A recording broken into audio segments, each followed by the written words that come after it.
注意看，最近市面上又出现了一种假币，90%多的人都以为是真的，就是这种100元的假钞。我教大家简单几招，立马辨别真假钞。不会的，一定收藏起来，多看几遍，转发给你身边的朋友看看。第一点，100元人民币侧面的防伪线，我们横着看它是红色的，斜着看它是金色的，这种假币是做不出来的。第二点，左下角这个红色的图案，背面也有一个，如果用手电去照它，就会出来一个100的数字，上面就是我们毛爷爷的头像，真版的就非常清晰，假的就比较模糊。第三点，衣领上这个位置，你用手指去摸它是有颗粒感的，用纸巾去擦呢，会有红色的印记。第四点，我们看一下关键点，100元大钞上这个100元的数字，真版在灯光下就会闪闪的发光，仔细看，在灯光下100上有一条金色的横线，随着灯光的移动颜色也会变化，这种技术假币是做不出来的，假币没有这个横线。第五点，就是左右这2个半圆的图案，你给它折过来拼在一起，就会形成一个完整的圆，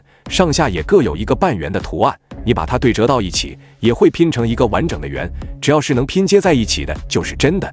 你还有更好的辨别方法吗？一起学习交流吧。电风扇上面的电机坏了，很多人在换电机的时候不知道上面这线哪条线接电容，哪条线接220的电。那么我给大家分享一个非常简单的方法，只需要看上面的线就知道了。我们首先看它是5条线，我们先找到上面的这2条线，就是黄色和黑色这2条线，这2条线就是接电容的，我们把电容给它接上。接这个电容的时候是不用区分正负极的，随意把它接上就行。把这个条线接好以后，我们给它缠个胶带，然后呢我们把这个黑色的线再给它接上，接好了以后，然后这条黑色的线它也是公共端，它也是接220输入电的，我们在这给它接一条零线，220的零线，然后呢剩下这条火线呢，我们分别接在这3个线上就行了。这个呢红色的线是高档，白色的线是中档，蓝色的线是慢档。我们来测试一下，先来测高档，你看现在是高档，是快速档，然后这个白色的是中档，蓝色的是慢档。这方法呢就是这么简单。电视天线断了，不要这样直接接起来，如果这样直接接起来的话，传输信号不稳定，有时候呢可以收到节目，有时候收不到节目。给大家分享一个非常好用的接这种电视天线的方法，接好以后和以前它的传输速度都是一样的，而且呢也非常稳定，什么时候都可以收到节目。你来看，我们在接的时候呢，首先把这个线头给它拨的稍微长一点，它短了是不行的。拨这个线头的时候一定要注意下刀的时候不要下得这么重，因为如果下得重了以后呢，把里边这个屏蔽层给它弄断后就不行了。你看，先割出来一个印儿之后，然后呢我们就这样左右的掰动几下，把这外皮给它掰开，剥掉这个外皮呢，它这个里边的保护层不会损坏。看一下外边这些铜丝它都没有断，然后呢把里边这个屏蔽层我们也给它弄过来，屏蔽层一定要留着，不要把它给弄断了。接下来我们把这个芯再给它拨出来，2条线都拨出线头以后，然后这样交叉给它先拧中间这一根，右边这个呢顺时针就是拧右边这个，左侧这个逆时针拧这个。如果有电烙铁的可以用电烙铁给它焊一下，效果会更好。如果没有电烙铁呢，直接给它缠上电工胶带其实也可以。然后接下来我们开始缠外边这一圈，缠之前呢先把这个屏蔽罩我们再给它包裹住，再来接外边这一层。你看就这样给它拧牢固了以后，给它再缠上胶带，怎么样呢？我们看一下，把这方法呢分享给你我们只需要用2块磁铁就可以修好家里坏掉的 LED 灯，不需要用电烙铁，也不需要用电。这方法呢超级简单，给大家分享一下。我们来看这个灯，给它先拧在灯头上面，我们来看一下，这个就是个坏的灯。你来看，充上电后呢确实是不亮的。那么我们在给它修复之前呢，首先需要把上面的罩子给它先拆下来，打开以后呢，其实我们检测的时候可以用个这样的硬铜线，然后呢拨出线头后这样分别来短接一下，短接一下每个灯珠，我们短接测试一下。你看，短接好以后，这个灯就可以亮了，亮的就说明是这个小灯珠坏了。然后呢，我们把这个灯给它拿下来，这时候呢，我们把上面这个灯板只需要给它先拆下来，然后呢就可以用2块磁铁来修复它了。找到这个坏的灯珠以后，然后在它的背面我们给它打点胶水，然后呢我们在上面给它粘上一块磁铁。这个磁铁呢可以从这样的废旧的 LED 灯后面都有这样的磁铁，我们粘个这样的小的磁铁。接下来我们把这个坏的灯珠给它抠掉，然后呢，我们在它的前面也吸一块磁铁。接下来我们把它插上，你来看，就这么简单，一个灯就修好了，非常好用，是不是？用一个口罩就可以快速的判断出家里的这些充电器到底它是好的还是坏的。不管是什么样的充电器，都可以用这个方法，非常的简单，给大家分享一下。我们来看，比如就这个充电器，我们看插在这个光猫上以后呢，上面的指灯也不亮，那么到底是充电器坏了还是这个光猫坏了呢？我们就可以用这个方法来检测。像充电器呢，有的上面是带指示灯的，有的是没有指示灯的。不管上面是带指示灯或者是这种不带指示灯的，我们都可以用这种方法。你来看一下，我们首先呢，把这个口罩啊，从这边这个位置先给它用个剪刀，我们给它先剪开，剪开以后，然后呢，我们把里边这个小东西给它先取出来，用这个东西就可以快速的来检测。把这个小东西抽出来以后，接下来我们用打火机烤一下，两头都给它先烤一下，然后呢，我们用它就可以检测，像这种带指示灯的或不是带指示灯的，都可以来检测。我们先来看这个带指示灯的，上面这个指示灯是红色的，是亮的。像这种红色指示灯亮的，也不一定代表它就是可以正常使用的，也说不准它就是坏的。我们来测试一下，如果指示灯不亮，那肯定就是坏的。我们来看，首先呢，我们把口罩里边这东西给它拿出来以后，然后把它塞到这个插头里面。接下来我们这边呢，给它先接触到这个外壳上面，来看一下上面的指示灯。仔细看，如果接触上去后，这个指示灯灭了，松手就亮了，像这种充电器呢，就说明它是好的。如果接上去后没有任何反应，那就说明是充电器是坏的。再来测试另外一个，我们来看一下，这个是没有指示灯的。没有指示灯呢，那怎么判断呢？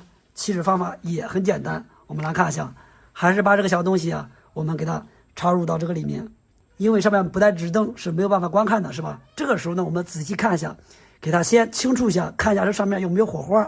如果有火花，你看有火花就说明它是好的，如果没有火花就说明它是坏的。原来焊不锈钢的时候，我们用点这个东西，立马就可以把它焊接上，比任何助焊剂都要好用。很多人呢还都不知道，今天呢给大家来分享一下。我们来看，如果我们不用这个东西呢，直接用着焊锡丝往上面焊的话，一点也焊不上去，上面只是有一些小球球，一直打圈，它就是不往上面粘。这个时候怎么办呢？我们就可以用这个方法了，不需要花钱去买任何助焊剂。我们来看，需要东西呢就是一点这个小液体啊，我们把它先抹在这上面。给大家分享一下，看一下这个东西啊，它有多好用。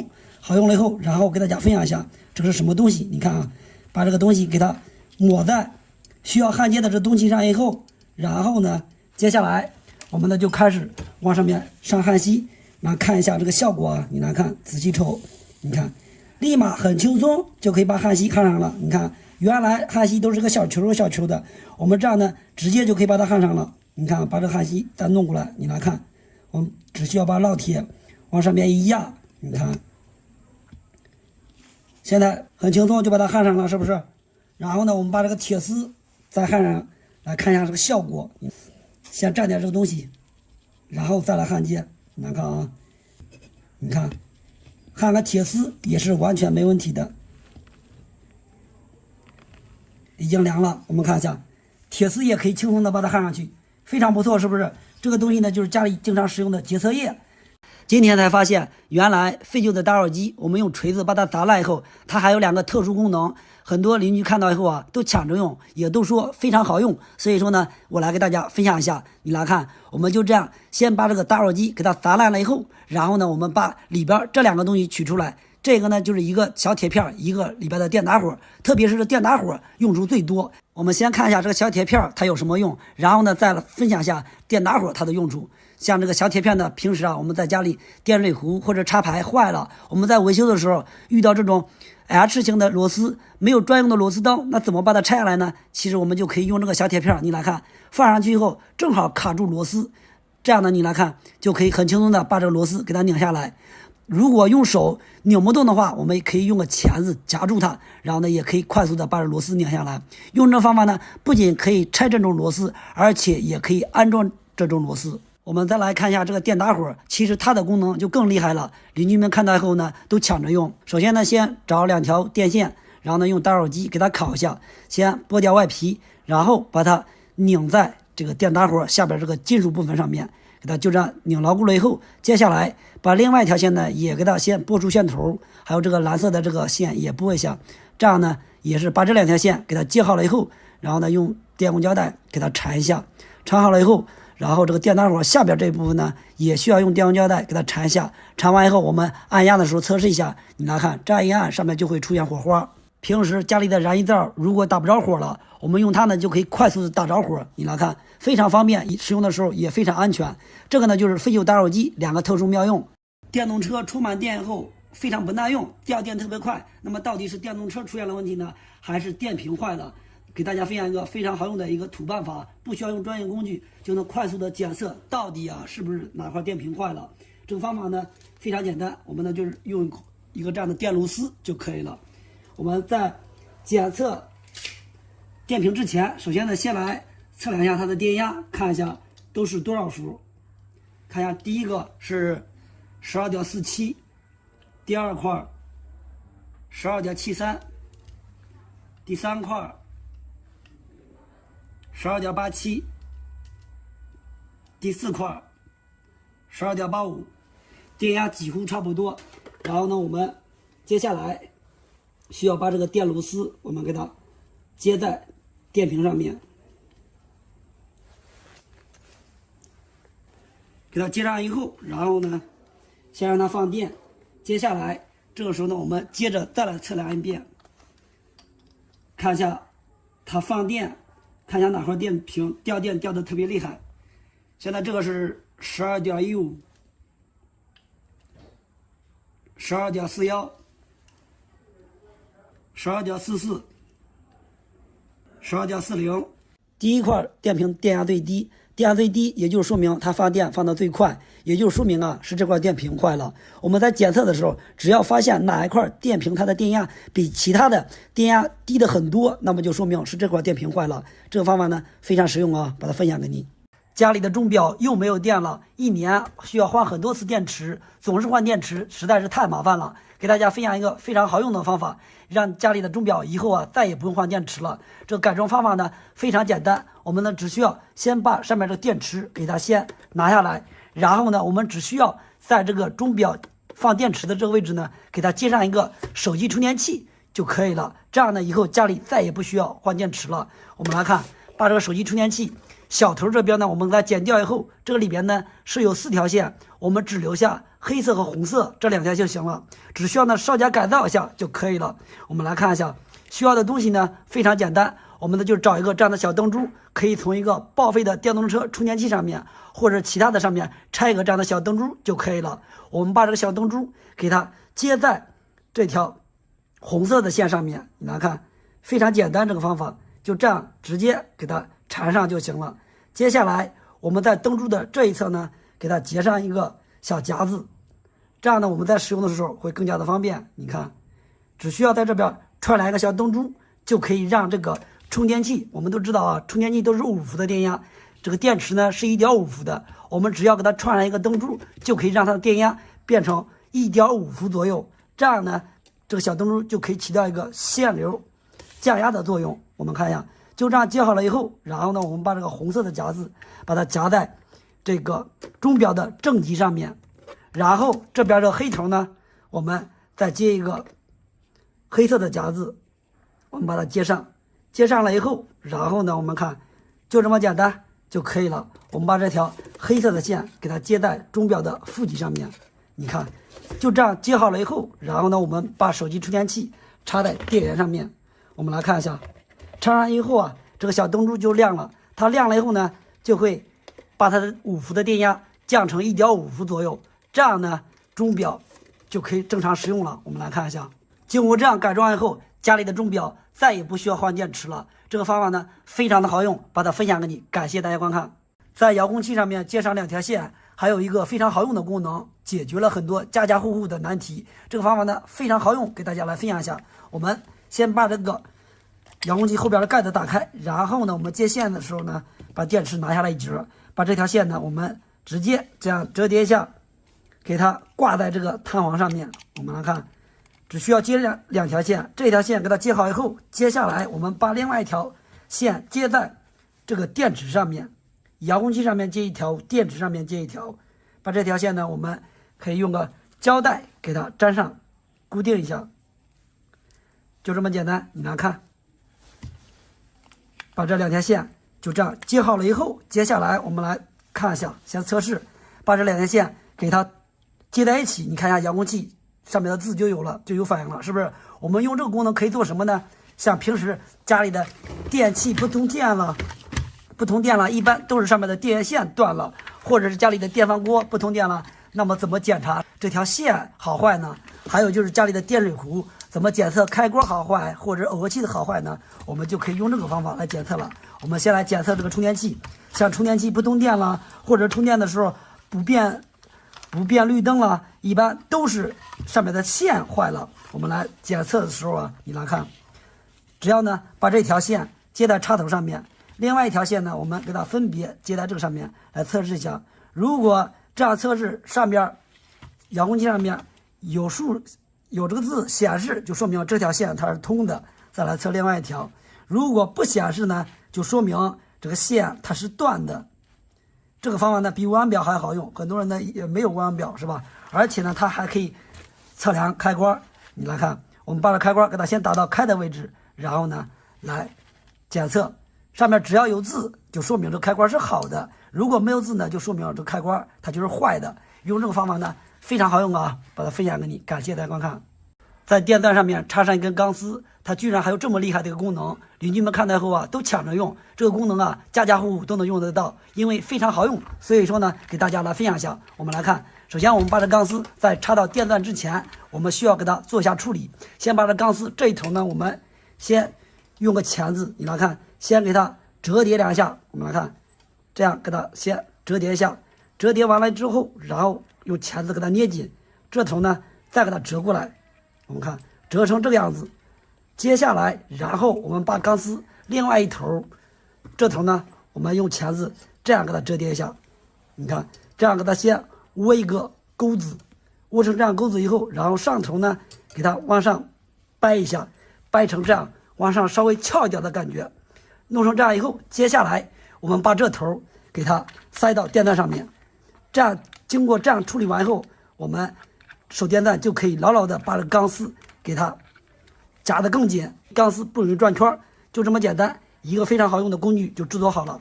平时我们用它可以做什么呢？你来看，首先我们先来转一下，转的时候一定要这个方向转，不能转反了。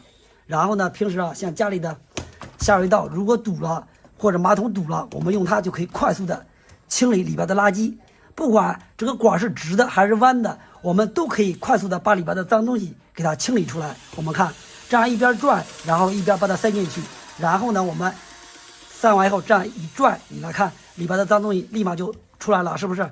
这个方法呢非常的实用，是不是？把它分享给你，感谢大家观看。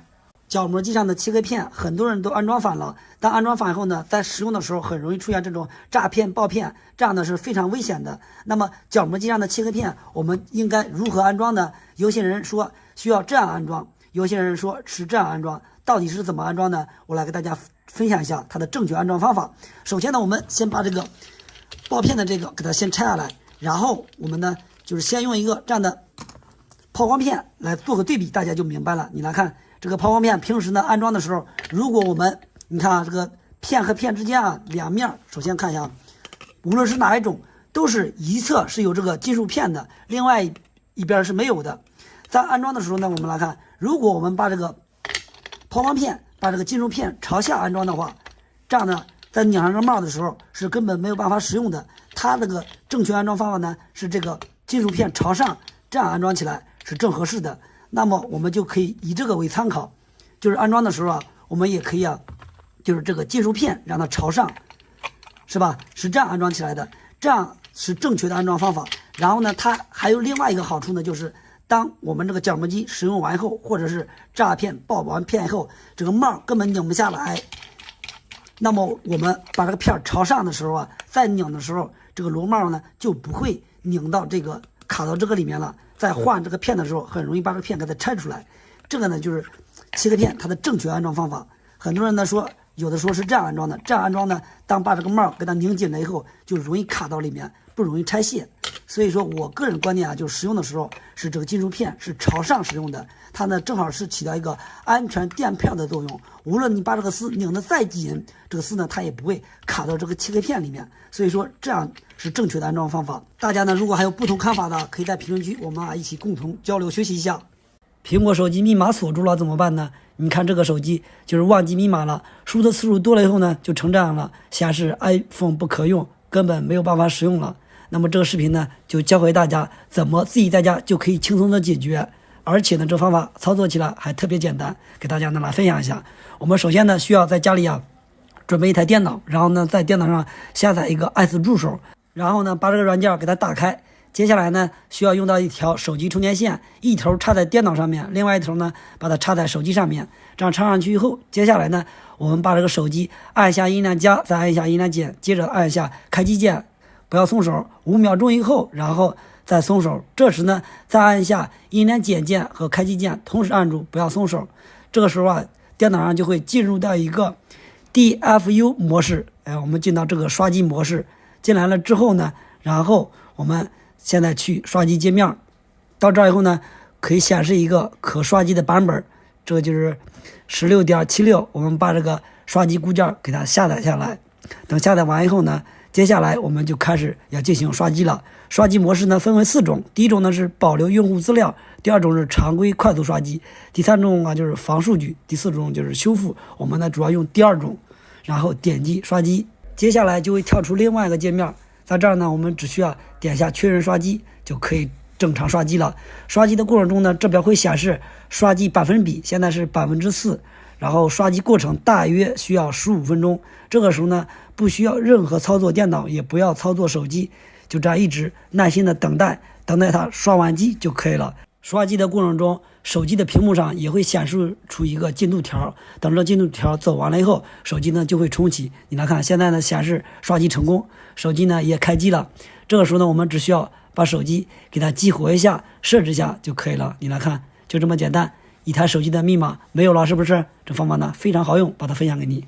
电线破皮了，怎么给它完美的修复好呢？像这种问题呢，一定要及时修复。如果不修复的话，等里边的线这个皮再坏掉以后呢，它就会短路，这样在使用的时候是非常危险的。那么呢，像这种情况，我们一定要记得给它及时修复。修复的时候呢，我们可以分为2种第一种呢，就需要把这个外壳给它拆开，然后呢，给这个保护套上面给它重新打个眼儿，然后呢，把这个电线给它塞进去，重新制作一个保护层。第二种方法呢，就是比较简单了，不过这个方法修复好后也是非常耐用的。我们呢就是不需要拆这个壳，直接呢给这一节给它加一层保护层也可以。加的时候呢，我们来看，首先呢我们可以其实用个这样的绳子给大家来分享一下，用这个方法制作好的这个保护套，其实呢它也美观，而且使用的时候它也非常的牢固。我们呢就这样把这个绳子给它一圈一圈的绑在这个电线上面，顺着上面这个圈儿，一条条往上面绑。这绑的时候呢，你看因为这边是有保护层的，当这个绳子绑上去以后呢，它会非常粗。但是我们绑到前面没有保护层这边之后呢，它这儿突然就会变细了。你看是不是这个圈变细了？变细了我们也没有关系。这样绑了以后呢，我们可以给它多绑一圈，就多绑一层，这样呢就可以加粗了。绑上双层的，它就一样粗了。绑完以后，接下来我们接着再往上绑，一直绑到这个保护套上面。我们看绑到这儿以后，然后呢，我们从这个绳子呢，从这边这个孔这边拉过来，然后呢，我们给它拉紧，拉完以后，把这边这个绳子头使劲给它拽一下，这样一个非常好用的这个保护套就制作好了。然后呢，我们把这个多余的线用不到的给它剪掉，这边这个也不用了，剪掉。剪完以后，我们看一下效果，是不是？而且随便折它也非常的灵活，也非常的抗拉。然后呢，到最后我们再给它粘上一层电工胶带，然后我们来看一下，一个完美的保护套就制作好了。把这个方法分享给你，感谢大家观看。朋友们，大家好！前2天从网上看了个视频，说是碳性电池没电了以后啊，是可以充电的。不可能，绝对不可能！今天我这个腕表正好没有电了，我们来看一下，这个电池符号已经出来了，证明它已经没有电了。看到没有？一直在报警。现在呢，我们就把这块电池给它拆开，来用12，这是个9伏的电池，我们用12伏的电源给它充下电，看一下能不能充上去。我们先把这个电池拆出来，这是一个9伏的，我们看一下9伏的碳性电池。今天我们就用这个维修电源来给它充电。我们首先把这个电源给它关掉，然后呢，把这个夹子正负极给它夹上去，然后呢，我们一点点的旋转这个按钮，让它的输出电压不断的增高，不断的让它增大。我们首先要看这个电流表，它只要有电流，就证明和这电池它就充电了；如果没有电流，它是充不了电的。一点点的旋转，现在已经到11伏了，12伏，这个电流好像增加了一点了。14伏，调到14伏后，看着这个电流是有个0.1安的电流。我们摸一下这电池，没有发热也没有发烫，我们就这样先给它充一会儿。如果发现电池发烫的情况下，要及时把这个电给断掉。现在是并没有发现它发热，也没有发烫。我们给它充个几分钟来试一下。网上说的12伏就可以给它充电，我看来这个12伏估计是有点电压低，是给它充不了电的。现在我这儿用的是14伏，看来是正合适。估计是这个电池它的电量太低了，如果电池电量再稍高一点的话，有可能啊12伏是可以给它充电的。充了大概有3分钟的时间，摸这个电池外观是并没有温度变化的。现在我们把这个电源给它适当的调低一点，调到12伏吧。接着再给它充一会儿，大概又充了有15分钟的时间。现在我们测量一下这个电池，看它的电源有多少伏。这个腕表我已经换了块新电池，然后呢，我们就用它来测量一下这个电压。我靠，现在这个电压10伏，这电压有点太高了，确实是能充上电的，不过电压充到10伏了都。给它放下电，放完电后我们再测量一下它，9.15伏 ，nice， 这个电压是正常的。我们装到腕表上来试一下，看能不能使用。没问题啊，是可以使用的。我认为这个电池是不耐用的。好了，今天视频感谢大家观看，我们下期再见。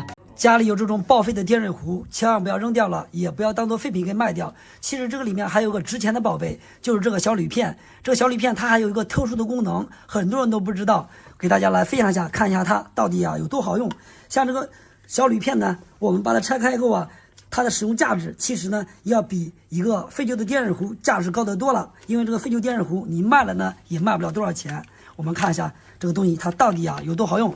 拆出来以后呢，你来看，就是一个这样的小铝片，上面呢接着2条线。我们呢把这2条线先给它剪下来，拆下来以后呢就是这个样子的。我们呢分别在这2条线上面给它先拨出线头，然后呢给它需要接一个电源线的插头。我们来看，给它先把这条线给它拧上去以后，然后呢用绝缘胶带给它缠一下。这个东西呢有很多人都没有见过这个使用的方法。我们看这条线呢给它接到另外一条线上面，就这2条线接个插头就可以了。接完以后给它缠上电工胶带，你来看就这么简单，一个非常好用的工具就制作好了。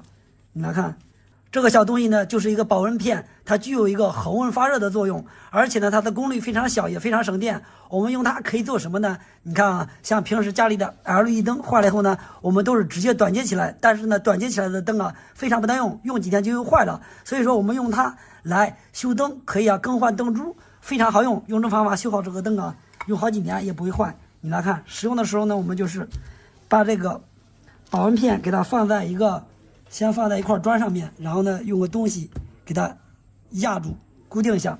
接下来呢我们就开始找一个其他的报废的灯，上面我们可以在上面拆下来个小灯珠，然后呢就可以给它完美的把这个报废的灯给它修好。我们来看，只需要呢加热一个大概呢1分钟就可以快速的把这灯珠给它取下来。你看加热了以后呢，这个小灯珠用镊子轻轻的一捏就掉了，速度非常的快，是不是？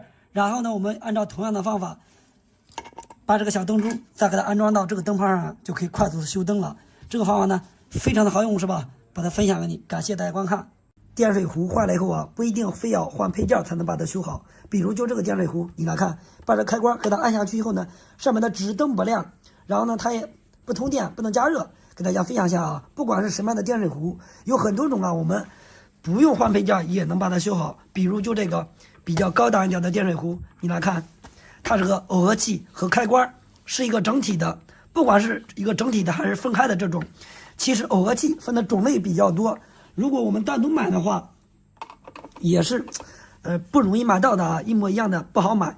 而且呢，就是给大家分享一下，你看这个维修方法，我们首先拆开啊，像这种不通电，大部分都是电水壶的一个通病啊。我们把上面的螺丝给它拆开以后，给大家分享一下它的维修方法。学会这个方法以后啊，大家如果有这种坏的电水壶，以后呢自己就可以修了。我们看，先把上面这个后盖我们给它打开，然后呢你来看，这个耦合器比较特殊，是不是？和开关是一个整体的，特别是这种耦合器最不容易买到了。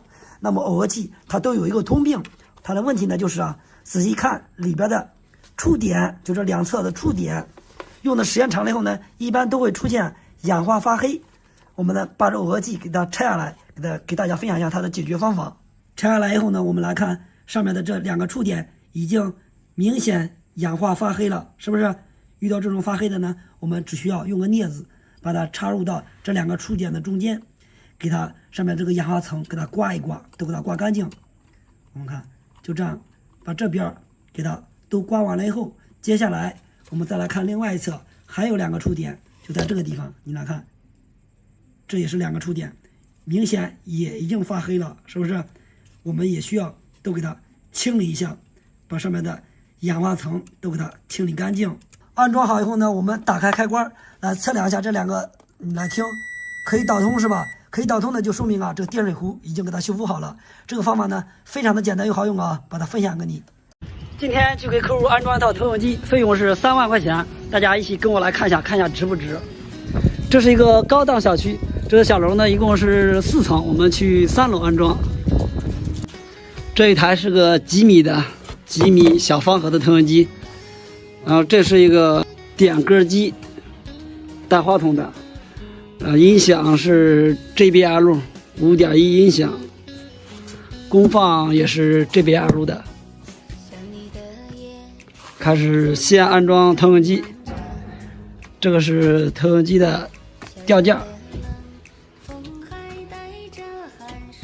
然后师傅在这儿先弄一下线，等一会儿把这个架子装上去。这是一个16:9的120寸的金属木，这是金属化矿木，看看这个材质还很不错的。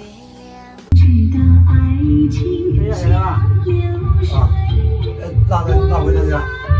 对，就从那边下来就行。拿个机子来也的吧。跑一条音频线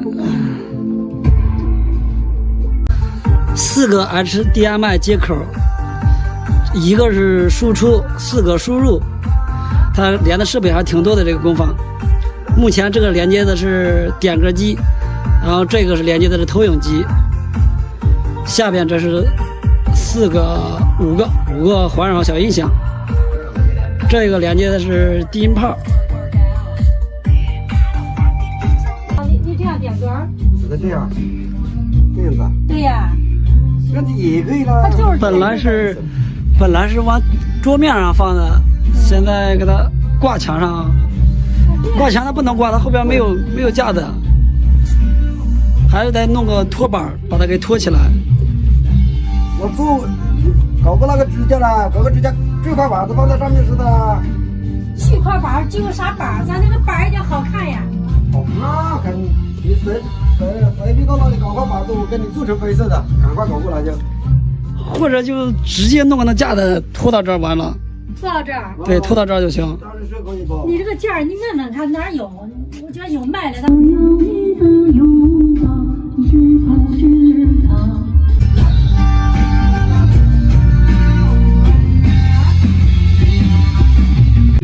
听一下这个 JBL 5.1的音响，音质还是可以的，还挺不错。总共是5个小音响，这是第2个，然后这是第3个。这一个小的是一个中置，这是一个低音炮，然后后边这是点歌机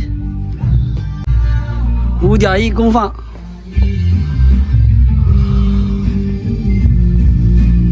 OK， 现在已经都安装好了。我们看一下这一套设备呢，它因为没有这个机柜，所以啊就只能放到地上了。等客户买了机柜之后，然后把它再放到机柜里面就行了。还有这边这个点歌机，这个东西呢是他想装在这个墙上，它是装不上去的，因为这个点歌机呢，它是一个桌面上放的，根本不能往墙壁上挂，所以说这个只能先暂时这样了。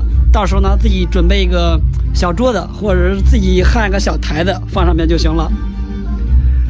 投影机是在这边已经装好了，一套设备客户总共花了是3万块钱，感觉值不值啊？